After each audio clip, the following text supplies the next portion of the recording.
संत मत धारा आपकी सेवा में प्रस्तुत।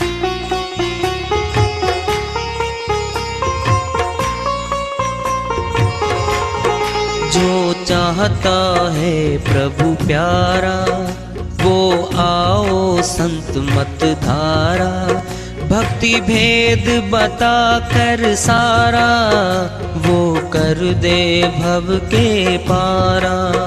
जो चाहता है प्रभु प्यारा वो आओ संत मत धारा, भक्ति भेद बता कर सारा वो कर दे भव के पारा।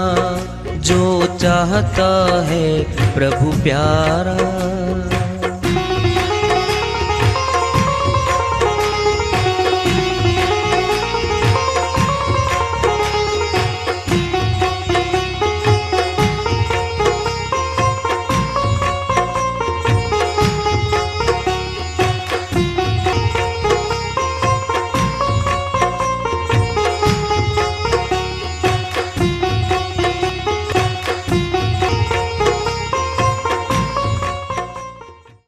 परम पूज्य सदैव स्मरणीय सदगुरु साहिब की जय हो। सतनाम साहेब आदरणीय सर्व संतों की जय हो।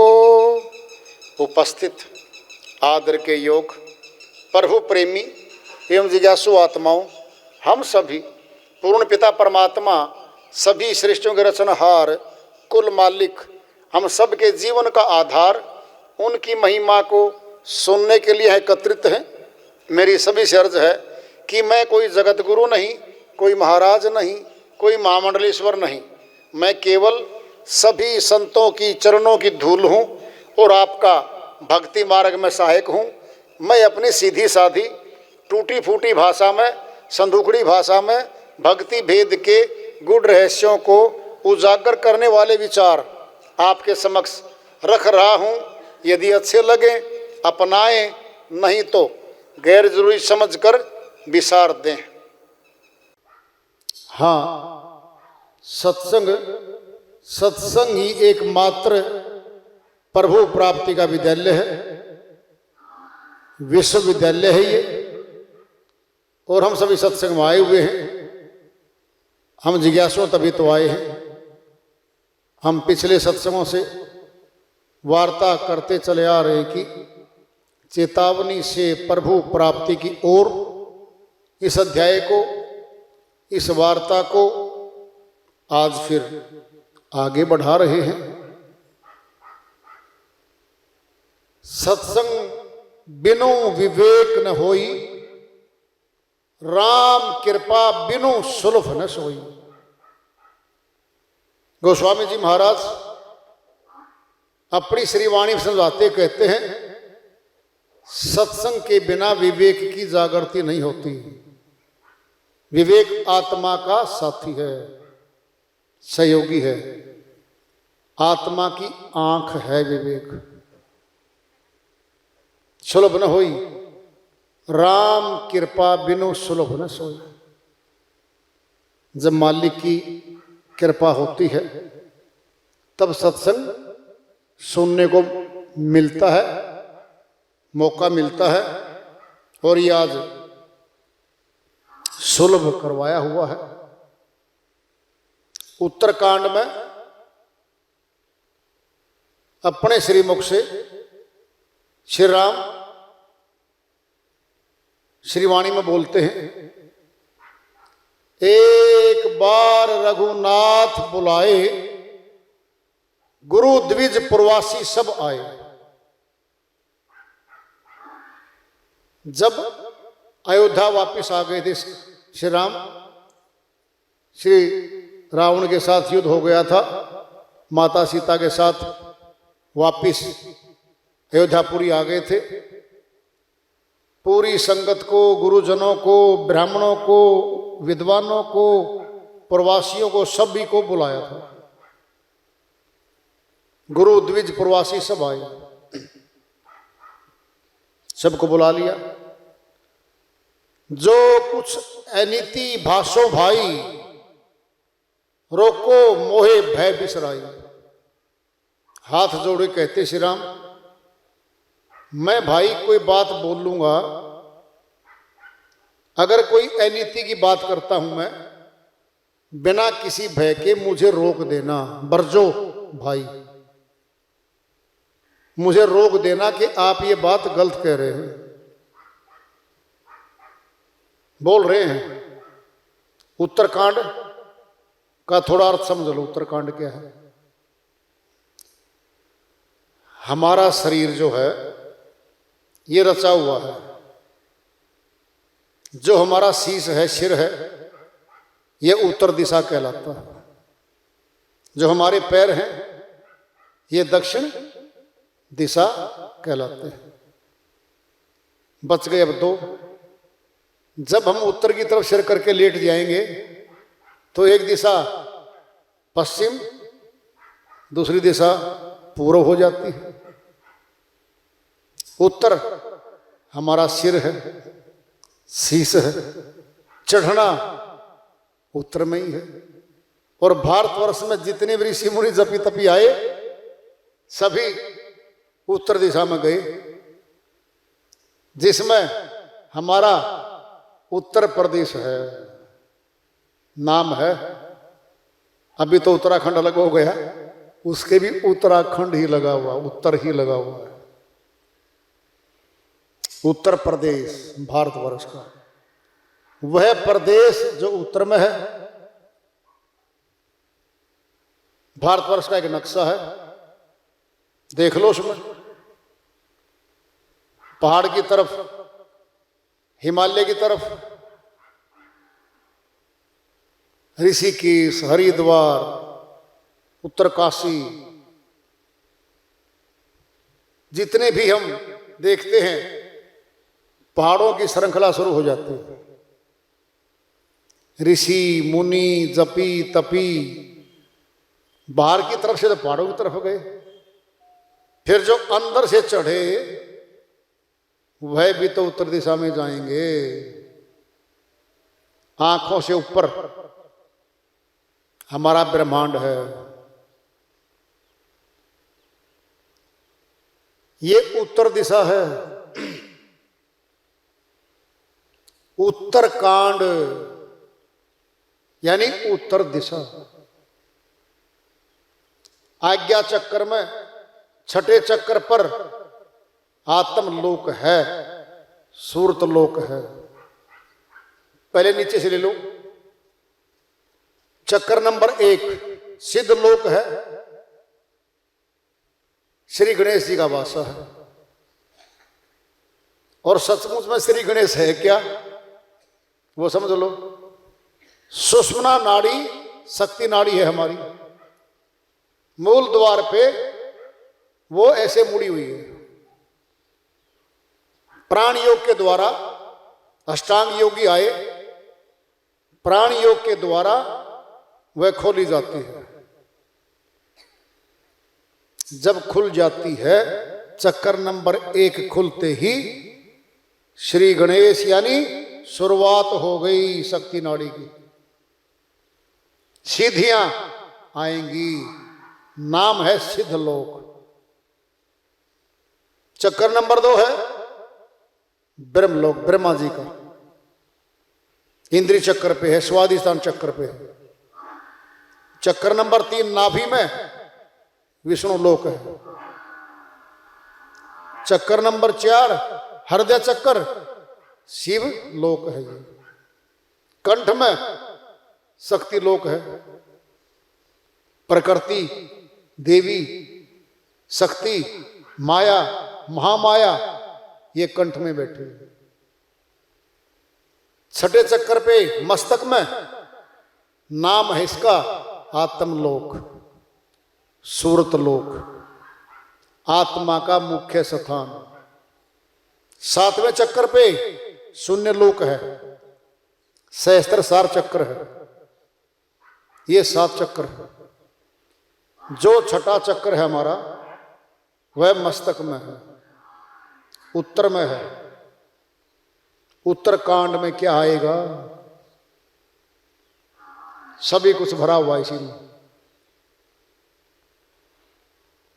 बड़े भाग्य मानो स्तन पावा, सुर दुर्ल सदग्रंथन गावा, साधन धाम मोच करी द्वारा, पाईने जही परलोक सवारा। बड़े भाग्यशाली हैं जिनको आज मानव तन प्राप्त हुआ। देव दुर्लभ तन, देवताओं को भी जो दुर्लभ है, कठिनता से मिलने वाला तन तो मनुष्य का है। क्या करें इसमें? साधन धाम मोच करी द्वारा। वह साधन जान लो जो मुक्ति की तरफ ले जाएगा, उस मुक्ति धाम में ले जाएगा। उस द्वार में जो मुक्ति द्वार कहलाता है वहां ले जाएगा। ये वो साधन कौन सा है? हमने जाना है 3000 किलोमीटर।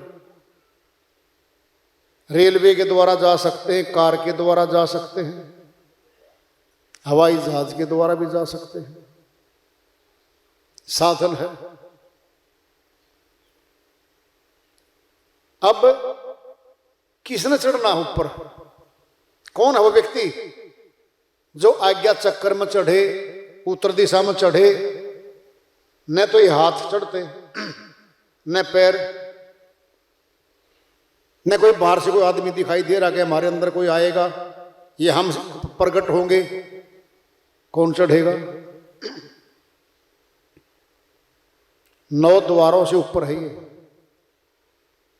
मस्तक में जहां ब्राह्मण लोग टीका लगाते हैं, साधु लोग चंदन घिसते हैं, ये विशेष स्थान है। ब्रह्म ज्योति का वास है यहां पर। चारों वर्ण हमारे तन के लगे हुए हैं। शूद्र, वैश्य, अक्षत्रिय और ब्राह्मण, 3 तो सभी हैं। जो मनुष्य तन लेकर के आए हुए हैं, शूद्र भी है वो, वैश्य भी वही है, अक्षत्रिय वही है। बच गया चौथा, ये उत्तर दिशा में मिलेगा, ब्राह्मण। ये सभी नहीं हुआ करते। अपनी शरीर की सफाई हम खुद करते हैं, हम ही शूद्र हैं। पेट भरने का सारा कार्य हम खुद करते हैं, हम वैसे भी हैं। जब कोई हमला करता हमारे ऊपर हाथों से, रक्षा हम खुद की करते हैं। कार्य तो क्षत्रिय का है। चौथा बच गया ब्राह्मण। ये कठिन है। क्यों? ये बाहरी शरीर के नहीं लग रहा। अगर बाहरी हाथों के पैरों के होता तो फिर दिखाई पड़ जाता। ये कौन है? ब्राह्मण। यहां से अध्यात्म शुरू हो जाता है। जो ब्रह्म ज्ञानी है, ब्रह्म का दर्शन करता है, वह ब्राह्मण है।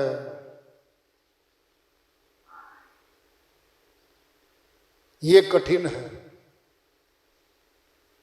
जो ब्रह्म ज्ञानी बन जाता है वह ब्राह्मण कहलाता है और सबसे ऊंचा पद है इसका समाज में। क्यों? क्योंकि परमात्मा सबसे बड़ा है, सबसे ऊंचा है। उसकी भक्ति करने वाला, उससे मिलने वाला भी ऊंचा ही होगा। उसका मान सम्मान तो होगा समाज में। अब पहचान होनी है उसकी। ड्रेस कोड आएगा, मस्तक में टिक्का लगाएगा। उसी को अधिकार था शुरू में, आदि में। जो ब्रह्म ज्ञानी है मस्तक में टिक्का लगाएगा, वो ड्रेस कोड होगा, उसको मिलो। आत्मज्ञानी बनना है, परमात्म ज्ञानी बनना है, ब्रह्म ज्ञानी बनना है, उस ब्रह्म ज्ञानी से मिलो। अब मान सम्मान होने लग गया, जनता जनार्दन मस्तक टिकाने लग गई, चरणों में सेवाएं होने लग गई, दक्षिणा आनी शुरू हो गई, सब कुछ मिलने लग गया। बहुत से लोगों ने देखा ये तो भाई जो टिक्का लगाता है ना, ये तो उसको मान सम्मान मिलता है। एक आधा चतुर था कोई, ज्यादा तेज तरार, सोचा लगाकर देख तो ले, क्या तुझे भी मान सम्मान मिलेगा? उसने लगा लिया। लोगों ने वार्ता नहीं करनी थी, तो बाद में शुरू होती है। उसके चरण छुए, उसको मान सम्मान मिल गया। क्या हो गया? देखा देखी टिक्का लगाने लग गए। फिर कोई ना कोई तो मिलेगा, क्या जी आप ब्रह्म ज्ञानी हो? जिसको ज्ञान नहीं था उसे पूछेंगे लोग तो, हाँ जी बिल्कुल है, क्यों नहीं है, सभी ब्रह्म ज्ञानी हैं, आप भी हो सकते हो, आप भी हो, मैं भी हूं। नए भाई की बातें मार के वो साइड ट्रैक करेगा, हमारी बात को पूर्ण जवाब नहीं देगा। जो ब्रह्म ज्ञानी है वास्तव में वो कहेगा बैठ जाओ मेरे पास। ब्रह्म ज्ञान तो एक कोर्स है, आप कोर्स कर लो, ब्रह्म ज्ञानी बन जाओ। आंखों से ऊपर उत्तर है, उत्तरकांड श्री रामचरितमानस में आया हुआ है। इसी मस्तक में दीपक रखा है, रोशनी दे रहा है, नूर पूरे तन में फैल गया। अपने एक कमरे में एक कोने में दीपक रखा है, दीपक एक कोने में है, प्रकाश तो पूरे कमरे में फैल गया। आत्मा का सेंटर एक जगह है, मस्तक में, त्रिकुटी में स्थान है, प्रकाश पुंज पूरे तन में फैल गया, पूरा तन चकाचक है, चलायमान है। अब जरा देखना एक जगह है या नहीं है, इसका पता लगेगा। कई बार देखा होगा कोई हमारा वृद्ध दादा या पिताजी होता है और बिल्कुल निकट आ चुका है मृत्यु के। कई बार कह भी देता है भाई मेरा नहीं पता आजकल में क्या होगा, तुम सभी मेरे पास आ जाओ। वो धीरे धीरे हम उसके पास बैठे होते हैं, कई बार तो हाथ भी लगा लेते हैं। अब सुनना जरा, पैर ठंडे, क्या कहते हम, पैरों से तो गया ऊर्जा, शक्ति, गर्मी गई। अब हाथ भी ठंडे जी, हाथों से भी गया। अब छाती गर्म है, छाती भी ठंडी, हृदय गति बंद। अब मस्तक गर्म है। हमारे सयाने जानकार जो होते हैं कहते हैं मस्तक गर्म है, अभी चारपाई से नीचे मत उतारो भाई, हो सकता जिंदा हो जाए, श्वास वापिस आ जाए। एक बड़ी बात आ रही है,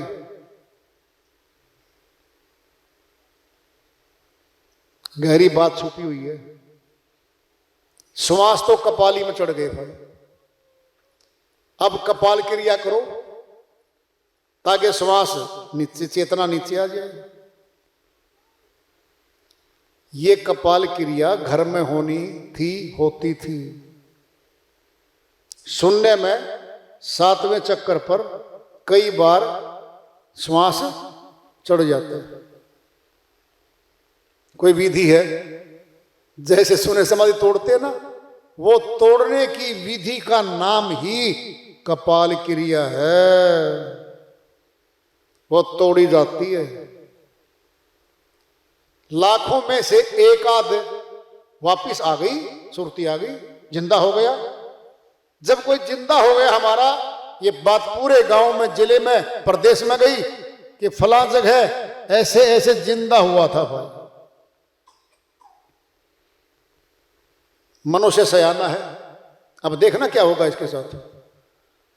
वो है मस्तक ठंडा हो गया, अभी लिटा लिया, अर्थी आ गई। कई जगह देखा होगा आपने, 4 जने लग गए, चल पड़े शमशान घाट की तरफ। चौराहा आता है, कोई विशेष जगह आती है, भाई उतार लो नीचे। मुखड़ा उघाड़ के देखते हैं कहीं सुमास तो नहीं आ गए इसमें। ऐसे कभी किसी के आए हुए थे बहुत पहले। नहीं जी, चलो फिर ले चलो। फिर शमशान घाट में ले गए, लकड़ियों के बीच में रखने जा रहे हैं अभी। फिर उघाड़ के देखो भाई कहीं समास तो नहीं आ गए। ऐसा आज भी होता है। अब सुनना जरा, जब लकड़ियों के बीच में रख दिया, अग्नि प्रचंड करने जा रहे हैं हम, फिर कौन सी कपाल क्रिया करेंगे? उस कपाल क्रिया का क्या लाभ मिलेगा हमें? वह तो घर पे करनी थी। अग्नि प्रचंड करने से पहले करनी थी। अगर चेतना आती तो आ जाती। हमारे ब्रह्म ज्ञानियों ने ये रिवाज बनाया था, एकदम से अग्नि के सुपुर्द मत करना। हो सकता है समास कपाली में चढ़ गए हों। शून्य समाधि में भी कपाल में श्वास जाते हैं। फिर कोई चीज है, विधि है, वो संत मत को पता है, इनको अष्टांग योगों को पता है। वह कपाल में अगर चढ़ गए तो तोड़ के चेतना वापिस आ जाती है। सुनना कैसे? सुन लो, पहले थोड़ा सा इशारा करूंगा मैं आपको। हम गहरी निंद्रा में सोए हुए हैं, हम बोल रहे हैं भाई सुरेश जी उठ लो, सुनता ही नहीं, ना बोलता। हाथ लगा के थोड़ा हाथ जोड़ेंगे, एकदम उठेगा वो। अरे क्या कर दिया? अरे भाई उठ नहीं रहा था, सुनने में था वो। किस में था वो? वह सुनने में था। चेतना सुनने में थी। झटका सा लगा। कहता कई बार ऐसे नहीं करना चाहिए था आपने मेरे साथ। प्यार से बोलते, अरे बोल तो लिया था भाई, आप नहीं उठ पा रहे थे। ये तो निंद्रा में भी हो जाती है, क्योंकि चेतना कई बार सुनने में चली जाती है। सुषुप्त अवस्था है हमारी। जाग अवस्थाएं देखो 4 है। जागृत अवस्था, नंबर 2 पे शून्य अवस्था, नहीं स्वप्न अवस्था। स्वप्न अवस्था के बाद जब गहरी होती है ना, वह सुषुप्त अवस्था है। फिर आगे आती है प्रज्ञा, फिर महाप्रज्ञा, फिर ये योगियों की है। वह इस जगत में नहीं होता, ऊपर चढ़ता जाता है। ये अवस्थाएं हैं हमारी। लेकिन जब मस्तक से ऊपर कपाल में श्वास चढ़ जाते हैं, उसको तोड़ने के लिए कपाल क्रिया की जाती है। वो घर पे होती है, लकड़ियों में चेतन करने से पहले ही होती है। विषय वस्तु क्या चल रही थी कि ऊर्जा खींच रही है आत्मा यहां से। मस्तक गर्म अभी, जब तक मस्तक गर्म है मौत नहीं हुई है। सीधा अर्थ है कि मस्तक में सेंटर पाया, पैर ठंडे हाथ ठंडे, धड़कन खत्म है, मस्तक गर्म है, नहीं ले जा सकते ये तो हमारे ब्रह्मज्ञानी बताते हैं, चेतना तो मस्तक में है भाई।